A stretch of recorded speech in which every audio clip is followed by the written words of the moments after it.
Good morning student. तो हम लोग जो एक पढ़ा जा रहा था सरल रेखा में गति हम लोग पढ़ रहे थे। तो सरल रेखा में गति हम लोग जहाँ तक पढ़ लिए उसके आगे जो हम लोगों को पढ़ना है वो है दूरी तथा विस्थापन, डिस्टेंस एंड डिस्प्लेसमेंट। क्या पढ़ना है? दूरी तथा विस्थापन। अब देखिए विस्थापन क्या होता है या दूरी क्या होती है। तो सबसे पहले जाने की वस्तु गतिशील होगा तो अपना स्थान क्या करेगा? परिवर्तित करेगा। किसी एक समय पर एक स्थान पे है तो कुछ देर बाद वो कुछ समय पश्चात तो क्या होगा? दूसरे स्थान पे चला जाएगा। तो जब वो एक स्थान से दूसरे स्थान तक जाएगा तो अब जाने के लिए वो स्वतंत्र है, किसी भी मार्ग से जाए। लेकिन एक ऐसी अवस्था होगी, एक ऐसी दशा होगी कि उस जहाँ तक वो गया है, मतलब एक जगह से दूसरे जगह तक गया है तो एक ऐसा लंबाई होगी जो छोटी सी छोटी लंबाई होगी, दूसरा एक बड़ी सी बड़ी लंबाई होगी। तो जैसे मान लीजिए कि एक कण है जो अपने प्रारंभिक अवस्था I से अंतिम अवस्था F तक जा रहा है। कहाँ से? प्रारंभिक अवस्था I से चल के अंतिम अवस्था F तक जा रहा है। तो एक तो मार्ग ये अपना रहा है, मार्ग 1 अपना रहा है, और दूसरा मार्ग ये सेकंड अपना रहा है। मार्ग 1 के रास्ते जा रहा है, मार्ग सेकंड के, ये स्वतंत्र है जाने के लिए।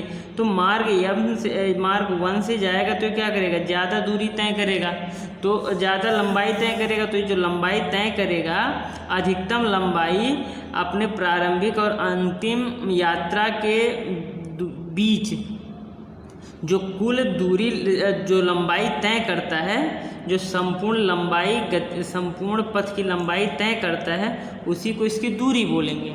और प्रारंभिक अवस्था से अंतिम अवस्था के बीच की जो शॉर्टेस्ट मिनिमम लंबाई तय करेगा वही उसकी क्या कहलाती है? वही उसकी कहलाती है।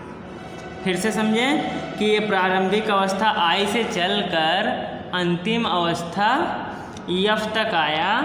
तो एक तो पथ है, कौन सा? पथ 1 अपना देखा, पहले रास्ते से आया।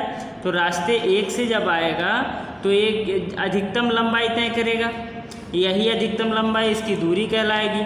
और जो मिनिमम लंबाई है प्रारंभिक अवस्था और अंतिम अवस्था के बीच, जो मिनिमम लंबाई है, इसी को बोलते हैं विस्थापन। और दूसरे शब्दों में कहें तो जो देखिए ये क्या हो रहा है कि यहाँ से यहाँ जा रहा है, तो ये जो विस्थापन है एक सदिश भौतिक राशि है। विस्थापन में एक निश्चित दिशा है, एक, इसलिए सदिश भौतिक राशि, जबकि दूरी में कोई दिशा तो है नहीं। तो असलियत में जो दूरी है वो एक अदिश भौतिक राशि है, जबकि विस्थापन क्या है? एक सदिश भौतिक राशि है। लेकिन एक बात ये भी है कि जो विस्थापन के पास परिमाण होता है, इस परिमाण का मान सदैव दूरी के या तो बराबर होगा या तो दूरी से कम होगा। तो हम लोग ऐसे समझ सकते हैं कि जो विस्थापन का परिमाण होता है वो हमेशा दूरी के बराबर हो सकता है या उससे छोटा हो सकता है, दूरी से कभी बड़ा नहीं हो सकता है। क्या क्या हो सकता है? या तो दूरी के बराबर होगा या तो दूरी के से क्या होगा? कम होगा। सही है, समझ में आ गया सबको? तो ठीक है बेटा, तो हम लोग अगला शुरू करें। वो चाल, देखो चाल हम लोगों को समझना है कि चाल क्या होता है। पहली चीज़ कि चाल जो होता है, देखिए वस्तु मान लीजिए एक स्थान से दूसरे स्थान I से F तक जा रहा है। कहाँ तक जा रहा है? F तक। प्रारंभिक अवस्था I से अंतिम अवस्था F तक जा रहा है तो कुछ टाइम लिया होगा। मान लेते हैं T1 टाइम पे रहा होगा, ये T2 टाइम पे यहाँ रहा होगा। तो T1 टाइम और T2 टाइम के बीच कितना डिस्टेंस ट्रेवल किया, कितना दूरी तय किया, वही दूरी एकांक समय में जब तय करता है तो एकांक समय में चली गई दूरी ही उस वस्तु की चाल कहलाती है। फिर से सुने, किसी गतिशील वस्तु के द्वारा एकांक समय में चली गई दूरी को उस वस्तु का क्या कहते हैं? चाल कहते हैं। तो लिखेंगे किसी वस्तु द्वारा, किसी गतिशील वस्तु द्वारा एकांक समय में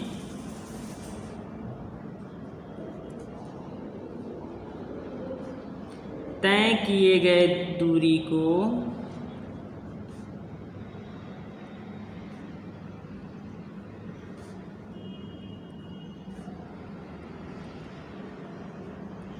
वस्तु की चाल कहलाती है। क्या कहलाती है? वस्तु की चाल कहलाती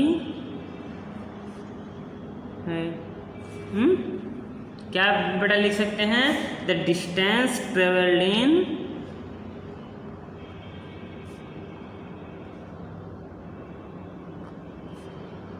इन यूनिट टाइम। कितने टाइम है? In unit time called speed. क्या बोलते हैं? एकांक समय में चली गई दूरी को क्या बोलते हैं? चाल बोलते हैं। अब देखो चाल को कैसे हम लोग प्रदर्शित करते हैं? चाल को v से प्रदर्शित करते हैं।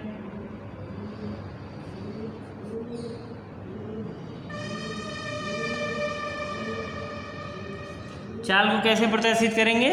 v से प्रदर्शित करेंगे। अब देखिए हम लोग मान लें कि माना एक वस्तु प्रारंभिक अवस्था I से चलकर अंतिम अवस्था F तक पहुंचता है। इस दौरान इसके द्वारा चली गई दूरी कितनी है? मान लेते हैं दूरी S है। माना एक वस्तु किसी समय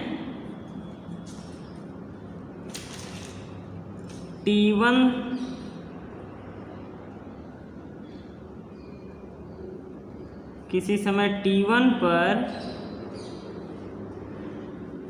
बिंदु I से चलकर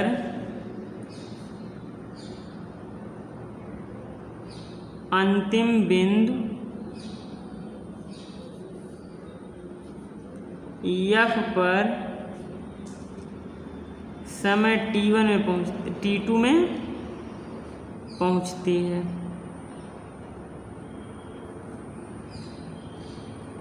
अतः वस्तु की चाल क्या हो जाएगी?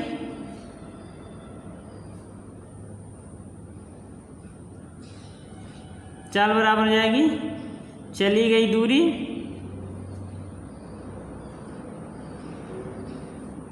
बटे लगा समय। और दूरी इन्होंने कितना ट्रेवल किया बेटा? दूरी इन्होंने S ट्रेवल किया और समय कितना? मान लेते हैं T2 माइनस T1 की वैल्यू कितनी है? T समय है, तो इसको T2 माइनस T1 कर लें और यही क्या आ जाएगी? S/T। बहुत अच्छा। V इक्वल टू क्या हो जाएगा? चली गई दूरी बटा लगा समय S/T। क्लियर है? अब फॉर एग्जाम्पल देख लें, छोटा सा हम कह रहे हैं कि मान लो आप अपने घर से निकले 10 बजे निकले और 12 बजे आप कहाँ पहुँच गए? मान लो अपने घर से गोरखपुर पहुँच गए 12 किलोमीटर। अब 12 किलोमीटर पैदल चल गए, 12 बजे पहुँच गए। तो 10 बजे सुबह आप निकले थे, 12 बजे 12 किलोमीटर ट्रेवल करके किसी शहर में पहुँच गए। तो कितने समय अंतराल में पहुँचे? हाँ 2 घंटे में। 12 में से 12 बजे से 10 बजे घटा देंगे तो कितने घंटे हो गए? 2 घंटे में आप कितने किलोमीटर दूरी तय किए बेटा? 12 किलोमीटर। तो 1 घंटे में कितना ट्रेवल करते? तो 12/2 कर देंगे। 12/2 कर देंगे तो हम लोगों के पास क्या आ जाएगा? अरे मान लो कि एक इंसान यहाँ है 10 बजे 10 AM पे है और 12 AM पे कहाँ पहुँच गया? 12 PM पे अपने घर से H से निकल के G तक पहुँच गया। कितना किलोमीटर ट्रेवल किया बेटा? 12 किलोमीटर। तो समय अंतराल कितने का हो गया? समय अंतराल यहाँ देखें, टाइम इंटरवल जिसको बोलते हैं इंग्लिश में टाइम इंटरवल, ये कितना हो गया? 12 में से 10 घटा देंगे तो कितना? 2 घंटे हुआ कि नहीं हुआ? तो ये तो दूरी हो गई अपनी, और ये समय हो गया। तो स्पीड कितनी हो जाएगी? बोलो। हाँ, v इक्वल टू 12/2, तो कितना हुआ? हाँ, 6 किलोमीटर। अब देखो, किलोमीटर दूरी हो गया और समय का r लिखेंगे तो किलोमीटर प्रति घंटा। तो स्पीड की कितनी आ गई? 6 किलोमीटर प्रति घंटा। तो बेटा आप देखो 6 किलोमीटर क्या हो गया? 6 किलोमीटर प्रति घंटा किसकी? किसी इंसान, मान लो ये इंसान ऐसे चल रहा था तो इसकी चाल कितनी हो गई? 6 किलोमीटर प्रति घंटा। समझ में आ गया ना बेटा? कोई दिक्कत? अब देखें, अब यदि आपको चाल समझ में आ गया बेटा, तो अब हम लोगों को समझना है कि चाल कैसे कैसे हो सकता है। तो इसके बाद हम लोग एक और एग्जाम्पल लो। हाँ चलो देखो, पहला एग्जाम्पल, दूसरा एग्जाम्पल, चलो चलिए बिल्कुल। हम कह रहे चलो यहाँ से गए, ए से बी पे पहुँचे कितने घंटे में? हाँ चलो मान लेते बेटा 2.5 घंटे में पहुँच गए। कितने रफ्तार से? चलो 45 किलोमीटर प्रति घंटे के रफ्तार से गए। तो पूछ रहा है डिस्टेंस कितना हो जाएगा? दूरी ज्ञात करिए, दूरी ये पूछ रहा है। समय दिया है, ये क्या दिया है? चाल। बेटा कह रहा है कि एक इंसान है जो 45 किलोमीटर प्रति घंटे की रफ्तार से चल रहा है और 2.5 घंटे में यानी 2.5 घंटे में वो कहाँ? ए से चल के बी पे पहुंच गया, आगरा से चल के बनारस पहुंच गया वो। हाँ, तो पूछ रहा है कि उसकी दूरी कितनी तय की होगी? तो बेटा कुछ नहीं, आप जानते हो चाल बराबर कितना होता है? सब लोग बोले हाँ, दूरी बटा समय। तो बेटा देखो, दूरी बटा समय, यहाँ चाल के नीचे 1 कर लेंगे तो क्रॉस मल्टीप्लाई कर देंगे तो देखो दूरी निकल जाएगा कि नहीं? दूरी बराबर हो जाएगा चाल गुणे समय। क्या तकलीफ है? तो अब चाल की अब अपनी वैल्यू रख दो। चाल 45 हो गया गुणे 2.5।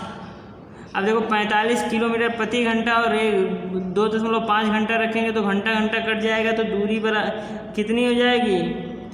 हाँ, अब मल्टीप्लाई कर लो यहाँ